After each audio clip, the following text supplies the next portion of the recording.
Good afternoon, everyone. My name is Professor Femi Olufumilade. I'm a professor of international relations and strategic studies with special interest in conflict and security studies. I am passing this message across to President Muhammadu Buhari, the Attorney General of the Federation and Minister of Justice, Buhari and Malami. Both of them, we've been together for a long time as political allies in the days of the defunct CPC and even before then. And even though one is not part of those who can, take decision for the administration, one still feels that one should be able to intervene with pieces of advice when it is most needed. I want us not to view the arrest of Nnamdi Kanu, leaders of IPOB, as a thing to gloat or rejoice over, because I want to talk to you as an authority in conflict management, conflict resolution, conflict prevention now. And I'm putting on my cap of conflict prevention presently.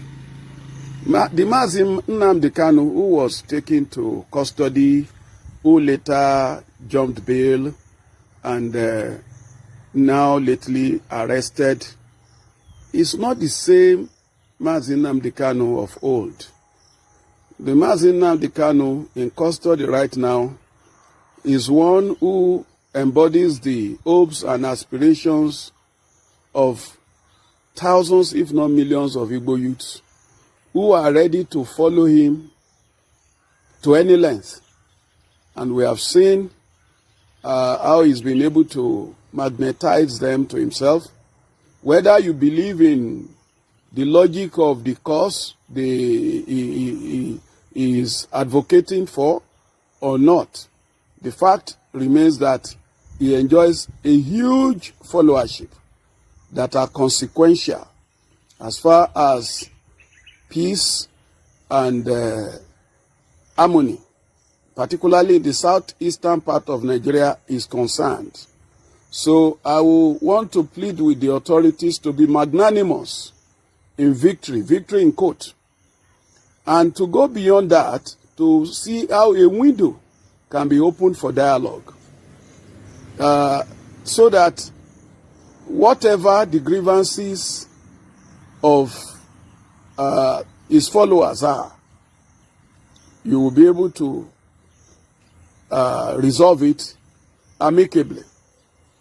But if you stand on the ground that they are terrorists, they should be treated with iron hand, well, I'm not sure we are going to see an end to this anytime soon.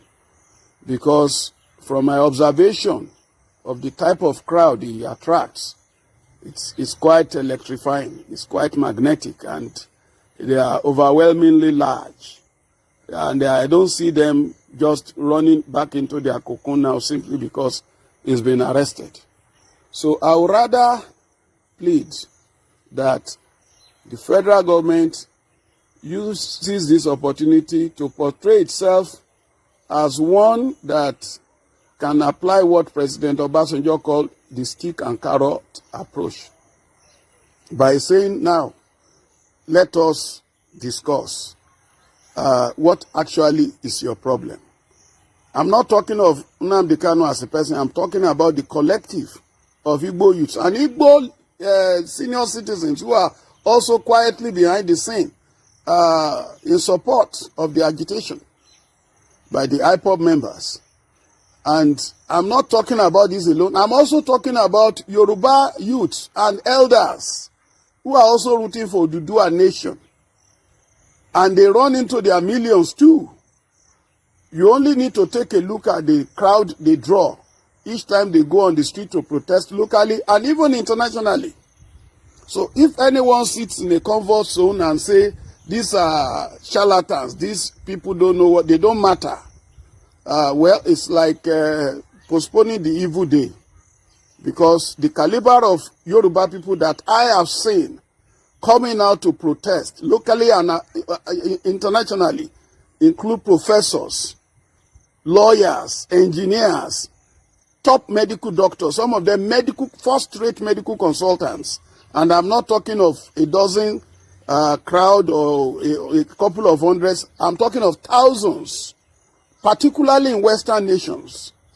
So, President Muhammadu Buhari, this is the time for you to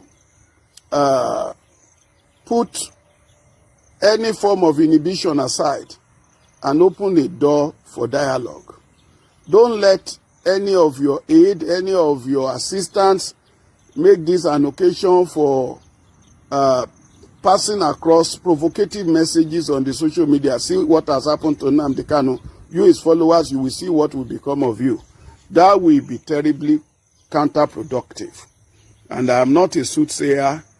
I'm not a member of IPOB, but I'm a social scientist and an observer of trends in Nigeria. And I know that the crowd I see that these guys pull, this Nnamdi Kanu pull, some of them are highly educated, sophisticated. The idea that they are all, illiterate traders is not true. Some of them are highly placed people. So we should not allow this to produce another form of Boko Haram. You know, Mohammed Yusuf was arrested too, similarly. And we don't know what happened. The next thing was to produce his corpse. And then it was like the end of Boko Haram had come. And then before you knew what was happening, an Abubakar Shekau was upon us. I don't want an Abubakar Shekau in the case of IPOB. I want whatever grievances IPOB members have to receive hearing at the presidential level. And after all, the Miyetti Allah, despite the atrocities its members are committing across the country, killing, maiming, destroying farms, and they keep talking and defending their people, they have not been taken to jail. Rather, the federal government is talking about reclaiming grazing routes for them. So in a way, federal government recognizes that they have some legitimate claims. And whether the method the president wanted to use to solve their problem is right or wrong, the fact remains that he gave them a hearing and he spoke in a way that will suit their nerves. Why can't President Buhari extend the same to all groups agitating? It's not just IPOB. In the east there, you also have MASOB before IPOB, and MASOB is still there. In Yoruba land, you have OPC and so many other groups that you don't even know exist. And then in the Middle Belt, the same thing. And the South, of course, you know of the Avengers, you know of the various groups there. So people are unhappy. A lot of people are dissatisfied. And it's not limited to Middle Belt and the South, even in the North. It's not everybody that is an establishment person. It's not everybody that is happy, even with the Buhari administration. It's not every Fulani that is happy. Why can't we have a national dialogue? President Buhari is teaching time saves 9. God bless every lover of peace and progress listening to this.